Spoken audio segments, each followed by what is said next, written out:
నమస్తే వీధుల స్వాతంత్ర లక్ష్యం సమాజితం చూస్తూనే ఉంటాం మనము. గేమ్స్ అంటే చాలా ఇంట్రెస్ట్ చూస్తారు చాలామంది. క్రికెట్ వచ్చిందంటే చిన్నపిల్లలు బాల్ బ్యాట్ పట్టుకుంటారు. ఏ ట్రెండ్కి సంబంధించి అదే ట్రెండ్. ప్రస్తుతం మన ఇండియా మొత్తం మీద బాల్ బ్యాట్ అంటే బాగా ఉంటుంది. వీధిన గల్లీలో ఆడుతుంటారు. మరి ఎల్బీనగర్ నియోజకవర్గంలో కుంట్లూరు గ్రౌండ్లో మరి DSR premier league first edition ఈరోజు మరి అయిపోయింది. విన్నర్ కూడా అయిపోయింది. దీని వెనక ఉండి మొత్తం నడిపించింది బ్యాక్ బోన్ అనుకోవచ్చు. సో మరి చంద్రశేఖర్ రెడ్డి గారు ప్రస్తుతం ఆడుతుంటున్నారు. వారు అడిగి ఈ కళ ఎందుకు వచ్చింది, మరి వారు ఆడలేకపోయారా లేకపోతే ఇలాంటి ఆలోచన చేయలేకపోయారా, ఇప్పుడు యువతకు ఏ విధంగా ముందుకు అందిస్తున్నారు వారి మాటలో తెలుసుకుందాం. నమస్తే అండి చంద్రశేఖర్ రెడ్డి గారు.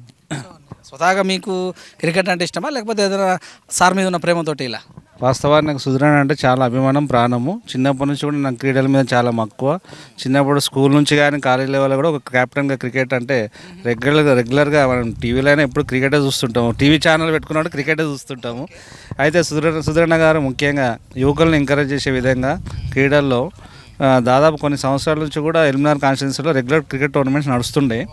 అయితే ఇప్పుడు అక్కడ మన దగ్గర గ్రౌండ్స్ లేవు కాబట్టి సుధీరన్న దాదాపు ఒక ఎల్బీనగర్ కాన్స్టిట్యున్సీకే కాకుండా సిటీ లెవెల్లో టోర్నమెంట్ నడిపించాలని DSR premier league first edition tournament start చేసి సుధీరన్న సహకారంతో ఈరోజు సిటీ లెవెల్లో ఎన్నో వందల టీంలు వస్తే అందులో 25 టీంలు సెలెక్ట్ చేసి ముఖ్యంగా అవి దాదాపు ఒక ప్రీమియర్ లీగ్ అంటే ఒక్కొక్క టీం ఒక 5 మ్యాచ్లు ఆడుతూ ఈరోజు ఆల్మోస్ట్ ఒక 2 నెలల నుంచి టోర్నమెంట్ నడుస్తుంది.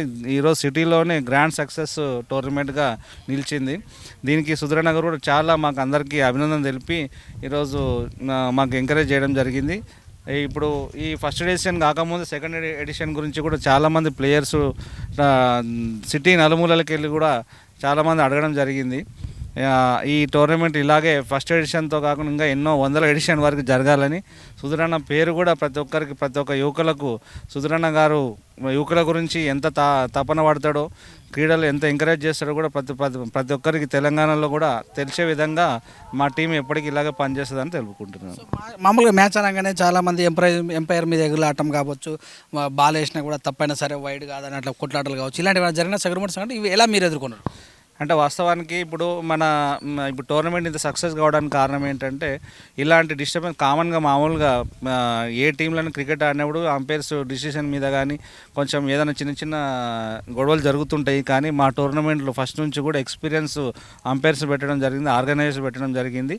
వారు ఎటువంటి తప్పులు లేకుండా వెంటనే మాది ఇంకొకటి ఏంటంటే మన లైవ్ స్కోరు యూట్యూబ్లో మన WTF ద్వారా యూట్యూబ్లో మన లైవ్ స్కోర్ ఉంటుంది కాబట్టి ఎటువంటి తప్పు జరగడానికి వీలు ఉండదు, రిప్లై చూడడానికి ఉంటుంది కాబట్టి ఎటువంటి గొడవలు జరగకుండా ఈరోజు 2 నెలల నుంచి ఈ టోర్నమెంట్ సక్సెస్ చేయడం జరిగింది. డైలీ ఎన్ని మ్యాచ్లు ఆడిపించే వాళ్ళు? ఓవర్స్ 20 అయినా బాల్ ఏంది పరిస్థితి, చూసిన పిచ్ పరిస్థితి ఎలా ఉండేది, డైలీ పరిశీలించే వాళ్ళ?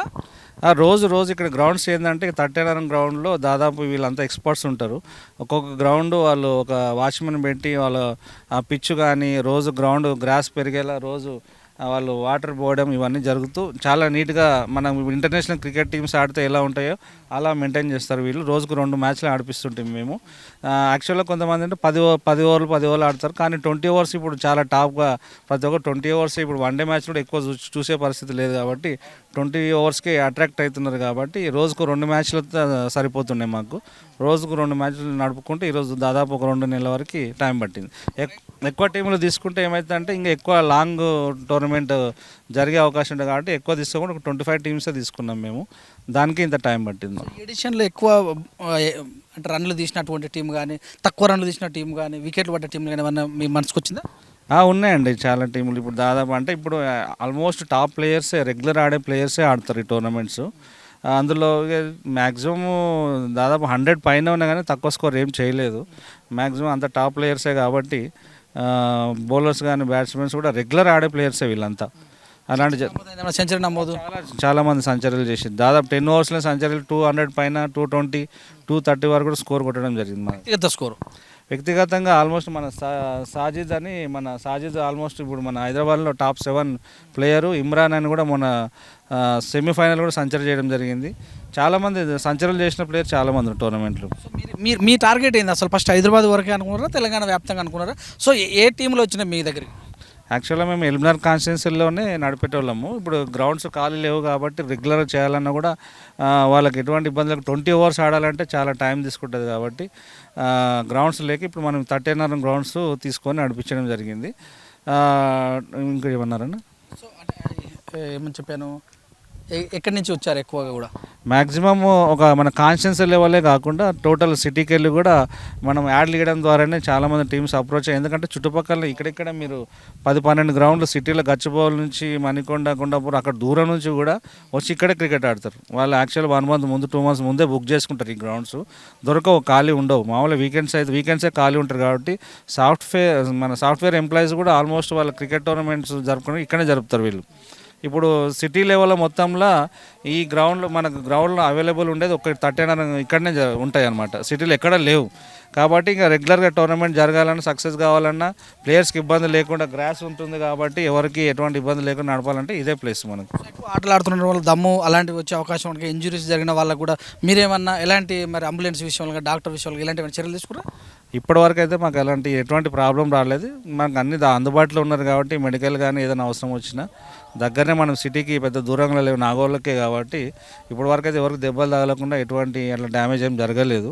అటువంటి కంప్లైంట్స్ కూడా ఏం రాలేదు. ఇప్పుడు సక్సెస్ఫుల్గానే కంప్లీట్ చేసాం. ఏజ్ లిమిట్ ఏమైనా ఉందా? ఇట్లా ఏజ్ బారిన అయిన వాళ్ళని తీసుకోవడం వల్ల ఇబ్బంది ఉన్న పరిస్థితి ఏం లేదా? ఏజ్ లిమిట్ ఏం బెటరా? ఏజ్ లిమిట్ అని ఏం లేదండి. ఎందుకంటే ఇప్పుడు మన దగ్గర ఇప్పుడే సుధీరన్న గారు మాట్లాడారు, 65 years అయినా రామకృష్ణ గారు దాదాపు ఆయన ఎంత యాక్టివ్గా అంటే ఈరోజు మ్యాన్ ఆఫ్ ద మ్యాచ్ కానీ బెస్ట్ బౌలర్గా, సిటీలోనే బెస్ట్ బౌలర్గా అవార్డు తీసుకోవడం జరిగింది ఆయన. అట్లాంటి వ్యక్తులు అంటే వాళ్ళు ఆడడం బట్టి, టీమ్స్ బట్టి వాళ్ళ ఇష్టం టీంలో ఎవరైనా తెచ్చుకోవచ్చు. మీ దగ్గర ఆడినటువంటి గెలిచినటువంటి వాళ్ళకి అవార్డుతో పాటు వాళ్ళకైనా గుర్తింపు అలాంటిది, సో అండర్-19 లాగా తీసుకెళ్ళడం కానీ ఇలా ప్లాన్ ఏమైనా చేస్తారా? లేదా ఆడి ఇప్పటివరకే ఎడిషన్ అయిపోయింది కానీ మాకు సంబంధం లేదని ప్లాన్ ఏమైనా ఉందా? లేదు, తప్పకుండా సుధీరన్న గారు ప్రతి ఒక్క ప్లేయర్కి మేము ఎమ్మెల్యే గారి ఆఫీస్లో కూడా చూస్తూ ఉంటాం. వివిధ విభాగాల ప్లేయర్స్ని కూడా అన్ని రకాల దాంట్లోకి ఎంకరేజ్ చేస్తారు. వాళ్ళకి ఇప్పుడు డిస్టిక్ లెవెల్ వచ్చిన వాళ్ళకి నేషనల్ లెవెల్ నుంచి రంజీలు కానీ, అండర్-19 కానీ, అండర్-16 ఇట్లా చాలామంది రికమెండేషన్ కూడా అడుగుతుంటారు. వాళ్ళకి అంటే వాళ్ళు పోవడానికి దారి దొరకక మనల్ని అప్రోచ్ అవుతుంటారు. ఖచ్చితంగా ఇందులో ఆల్రెడీ ఇప్పుడు ఉన్న వాళ్ళు కూడా ఆడిన ప్లేయర్స్ కూడా దాదాపు రంజీ లెవెల్లో కానీ అండర్-19 ప్లేయర్లు ఆడిన వాళ్ళే వీళ్ళంతా. వాళ్ళ టీంలు వాళ్ళు సెలెక్ట్ చేసుకుని, కొంతమంది అంటే బెస్ట్ ప్లేయర్స్ ఉంటారు కదా, వాళ్ళకి సంబంధించిన టీంలో వాళ్ళే జాయిన్ అయ్యి ఆడుతుంటారు. వాళ్ళు సపరేట్ టీం వేయలేక మంచి ప్లేయర్స్ వేరే టీంలలో ఆడుతుంటారు. వాళ్ళ టీంలో ఆడేయాలంటే మీ టీం కూడా మంచిగా పని చేయాలి. 2 నెలల నుంచి అంటే నాట్ ఏ జోక్, అన్నీ వదులుకోవాలి, ఇంటికాడ కూడా అన్నీ వదులుకోవాలి, సరైన సమయానికి వాళ్ళందరూ మేనేజ్ చేయాలి. సో మీకు ఎలా ఉంది? ఎవరి చేతితో బాగా అనిపించింది? సో స్పాన్సర్స్ పరిస్థితి ఏంది? ఎలా నడిచింది ముందుకు? యాక్చువల్గా మొత్తం మాకు సుధీరన్న గారే సపోర్టు. యాక్చువల్గా మాకు పాండ్యన్ గారు అని చెప్పి సాజిద్ హుస్సేన్ దగ్గరుండి మాకు ఈ టోర్నమెంటు సక్సెస్ కావడానికి కారణం. యాక్చువల్గా దీనికి స్పాన్సర్షిప్లు అంటే మేము బయట ఎవరు కూడా సాయం కోరలేదు. వాస్తవానికి మేమే సొంతంగా సుధీరన్న మీద అభిమానంతో ఈ టోర్నమెంట్ నిర్వహించడం జరిగింది. సో ఏం చెప్తారు ప్రేక్షకులకు, ఏం చెప్తారు మళ్ళీ ఒక ఎడిషన్ రాబోతున్న సందర్భంలో? తప్పకుండా ఇప్పుడు సుధీరన్న గారు అనౌన్స్ చేసిన విధంగా 2023లో జనవరి కానీ ఫిబ్రవరిలో కానీ 2వ ఎడిషన్ సేమ్ ఇక్కడే 39 క్రికెట్ గ్రౌండ్స్లో స్టార్ట్ అవ్వబోతుంది. మీకు ఎవరైతే ఇంట్రెస్ట్ ఉన్నారో వాళ్ళందరూ తప్పకుండా అది ఎట్లా అప్లై చేయాలి, ఎట్లా అప్రోచ్ కావాలని కూడా మళ్ళీ మీకు ఎప్పుడు సోషల్ మీడియా అప్డేట్స్ వస్తుంటాయి కాబట్టి దాని ద్వారా మీకు తెలుపుతాము. క్రికెటేనా ఇంకేమన్నా ప్లాన్ చేస్తారు? కబడ్డీ, ఖోఖో? లేదండి, మనకంటే మనకున్న నాలెడ్జ్ ప్రకారం మీరు క్రికెట్ కానీ కబడ్డీ అంటే నేషనల్ దానికి సంబంధించిన వాళ్ళ టెక్నికల్ టీం అంతా మన దగ్గర లేదు కాబట్టి క్రికెట్ మ్యాక్సిమం ఇప్పుడు అందరికీ ఇండియాలో ఇది ఒక మతంలాగా క్రికెట్ అంటే. ఈ క్రికెట్ని ఎంత ఇష్టపడతారు, మ్యాక్సిమం క్రికెట్ ఆడడానికి ఇష్టపడతారు కాబట్టి మన వైపు నుంచి అయితే ఓన్లీ క్రికెట్ని ఎంకరేజ్ చేస్తూ వస్తున్నాము. చూద్దాం తర్వాత ఇంకా సుధీరన్న గారు ఏ లెవెల్లో మమ్మల్ని చేస్తే మేము చేయడానికి రెడీగా ఉన్నాం. ఎడిషన్ ద్వారా మీకు జరిగిన ఎక్స్పీరియన్స్, మీకు వచ్చినటువంటి ఎక్స్పీరియన్స్? చాలా సంతోషం అండి. యాక్చువల్గా ఇది కంప్లీట్ కరెక్ట్ చేయగలుగుతామా, మీరు అన్నట్టు కొంచెం డిస్టర్బెన్స్ ఏమైనా అవుతుందా, ప్లేయర్స్ గొడవలు ఉంటాయి, కొన్ని ఏమైనా తప్పు డిసిషన్లు ఉంటాయి, ఏమైనా జరగవచ్చు, మధ్యలో ఆగిపోవచ్చు, లేకపోతే స్పాన్సర్లు, చాలా ఖర్చుతో కూడుకున్న పని. ఎందుకంటే ఒక్కొక్క గ్రౌండ్ ఇది మనకు దాదాపు 3,000 నుంచి 5,000 6,000 దాకా గ్రౌండ్ ఫీ ఉంటుంది ఒక మ్యాచ్కి.